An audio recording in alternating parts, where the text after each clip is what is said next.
30 রোজা কোরআনের কোথাও নেই। আমাদের পীর সাহেব বলতেছে 30 রোজা কোরআন শরীফে নেই। কোরআন এবং হাদিসের ব্যাখ্যা অনুযায়ী আপনি নিজে একজন মুসলিম না, আপনি তো একজন কাফির হয়ে গেছে। আগে রোজা কি বুঝতে হবে, এখন আপনার সিরকির মেয়েগুলা কত কষ্ট করতেছে আপনার ফ্যাটের ভিতরে না খাইয়া। আপনি কিয়ামতের মাঠে এই সিরকির মেয়েগুলা যদি দাঁড়ায় কয় খোদা আমি হোসাইনের ফ্যাটে ছিলাম কাকরাইলের মোড়ে, কত সুন্দর সুন্দর খানা দেখছে, এ খায় নাই আমগরে কষ্ট দিছে, আপনি কেমনে জান্নাতে যাবেন বলেন তো সৃষ্টিরে কষ্ট দিয়া। চিন্তা করেন তাদের অবস্থা, পেটের ভিতরে যে কৃমি থাকে, রোজা রাখলে তারা কষ্ট পাবে, তাদেরকে কষ্ট দিয়ে জান্নাতে যাওয়া যাবে। এই জন্য কি রোজা রাখা যাবে না, উপবাস থাকা যাবে না। এখন আমার কথা হলো, তার গায়ে যখন মশা বসে তখন তিনি জান্নাতে যাওয়ার আশায় মশাকে ছেড়ে দেন নাকি এক চড় মেরে মশাকে মেরে ফেলেন? আপনারা বলেন তো। রোজা আপনারাই মিডিয়াতে বিভিন্ন জায়গায় লেখা আছে সিয়াম সাধনার মাস। সাধনা না খাওয়া কি এক জিনিস? কত হইলো একটা প্রশ্ন রাখলাম, লেখা আছে সাধনার মাস। আচ্ছা, সৃষ্টিকে কষ্ট দিয়ে কোনো ইবাদত আল্লাহর দরবারে নাই আছে? তাহলে আপনার ভিতরে যে সির কিরমি হুজমি ফোকাগুলো আছে, এই আপনি হোসাইনের ভিতরে এগুলো থাকে, এখন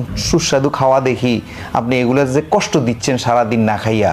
এবং কি আমার চেয়ে বেশি সুন্দর লাগে সুদের টাকা কামাই, ঘুষের টাকা কামাই, হে একটু ফানি খায় না সারাদিন, কিন্তু ওই সুদের টাকা ঘুষের টাকা দিয়ে শরবত খায়, তাইলে এটা রোজা হইলো? ঘুষের টাকা সুদের টাকা দিয়ে শরবত খায় সেই সব আলাদা, তার সাথে আর রোজা না রাখার সাথে সম্পর্ক